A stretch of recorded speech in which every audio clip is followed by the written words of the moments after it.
APSC group 2 సంబంధించి ఒక చిన్న అప్డేట్ తీసుకొచ్చానండి.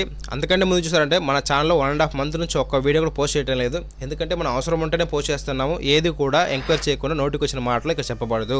అభ్యర్థులు దీన్ని గమనించండి. ఓకే, టాపిక్లో వచ్చేస్తే రిజల్ట్ ఎప్పుడు ఉంటుంది, కట్ ఆఫ్ అంటే మా పేపర్ మోడరేటా డిఫికల్టా దాన్ని బట్టి చెప్తామండి. థర్డ్ విషయం చూసారంటే మెయిన్స్ ఎగ్జామినేషన్ జూన్ అంటున్నారు. వాస్తవానికి అప్పుడే ఉంటుందా లేదా పోస్ట్పోన్ అయ్యే ఛాన్స్ ఏమైనా ఉందా, వాటన్నిటి కూడా డిస్కస్ చేద్దాము. ఓకేనా, ఫటాఫట్గా. ఓకే, ఇక్కడ చూడండి, ప్రశ్న నోట్ చూసారంటే మీకు నిన్న వచ్చింది గ్రూప్లో కూడా ఆల్రెడీ పోస్ట్ చేశాను నిన్నే నైటే. కట్ ఆఫ్ చూద్దాం. First of all cut off చూసారంటే ఎగ్జామ్ పేపర్ చూసారంటే డిఫికల్టే అండి. ఓకేనా, ఎవరికైతే 45+ వస్తుందో మీరు ధైర్యంగా మెయిన్స్ ఎగ్జామినేషన్ ప్రిపరేషన్ స్టార్ట్ చేసేయండి. డౌట్లు పెట్టుకోకండి.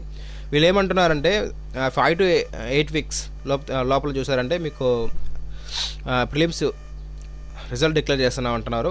మెయిన్స్ చూసామంటే మీకు జూన్ కానీ జూలైలో కానీ పెడుతున్నాం అంటున్నారు. ఇది ఖచ్చితంగా ఇదే ఫాలో అవుతారంటే ఇది ఎలక్షన్ పైన డిపెండ్ అయి ఉంటుంది ఖచ్చితంగా. ఓకేనా, అదేనిది ఇది అటానమస్ బాడీ కదా, దేనికి దానికి ఏం సంబంధం అని ఆలోచించే వాళ్ళు ఉంటారు. కొద్దిగా మీరు లాజిక్ ఆలోచిస్తే మీకు అర్థమవుతుందండి. గవర్నమెంట్ పైన ఖచ్చితంగా డిపెండ్ అయి ఉంటుంది. ఓకేనా, సో ఇది జూన్లో అవుతుందా అంటే ఎలక్షన్ అయిన తర్వాత ఎవరు వస్తారు దాన్ని బట్టే అండి. సెకండ్ థింగ్ అంటే ఇదే గవర్నమెంట్ వచ్చినా కూడా ఓకేనా, ఇన్స్టిట్యూట్లు ఏదైతే ఉన్నాయో వాళ్ళు అనుకుంటే ఖచ్చితంగా పోస్ట్ పోన్ చేయిస్తారు. ఎందుకంటే వాళ్ళు ఖచ్చితంగా టెస్ట్ చేసి అమ్ముకోవడానికైనా పోస్ట్ పోన్ చేయిస్తేనే వాళ్ళకి లాభం అనమాట.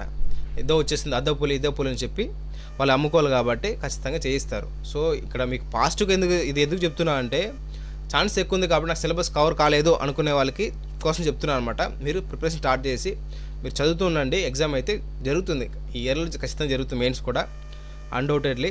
ఓకేనా, so wish all the best అండి. ఏదైతే 45+ ఉన్నాలో మీరు దయచేసి ప్రిపరేషన్ స్టార్ట్ చేయండి. ఓకేనా, టెస్ట్ సిరీస్ ఏమైనా తక్కువ దొరికితే దాన్ని తీసి రాయండి. ఏదో ఒక టెస్ట్ సిరీస్ రాయకుంటే ఈరోజు ఏదైతే స్టూడెంట్స్ మిస్టేక్ చేశారో అదే మిస్టేక్ మీరు చేస్తారు. చాలామంది నెగిటివ్ మార్క్ పెట్టి వచ్చారన్నమాట. మనం ప్రాపర్గా ఎంక్వైరీ చేసి చెప్తున్నామండి. దాదాపు 1,00,000 మంది పైన సర్వే చేసి చెప్తున్నాము. ఓకేనా, అంటే అదర్ గ్రూప్స్లో నుండి ఇన్ఫర్మేషన్ కూడా గ్యాదర్ చేసి చెప్తున్నాం. ఓకేనా, ఇంకా హైయర్ ఆఫీసర్స్ ఎవరో ఉంటారో వాళ్ళని కూడా అడిగి ఒక ఐడియా తెచ్చుకున్న కంక్లూషన్ వచ్చాక మీకు చెప్తున్నాను అనమాట. సో మెయిన్స్ ఎగ్జామినేషన్ చూసారంటే ఆ పాసిబిలిటీ చెప్తున్నాము జూన్ పైన ఉంటుందని మా అంచనా, జూలై పైన ఉంటుందని మా అంచనా. ఓకేనా, చూద్దామండి. మీరు అయితే ప్రిపరేషన్ ఆపకండి. ఓకేనండి.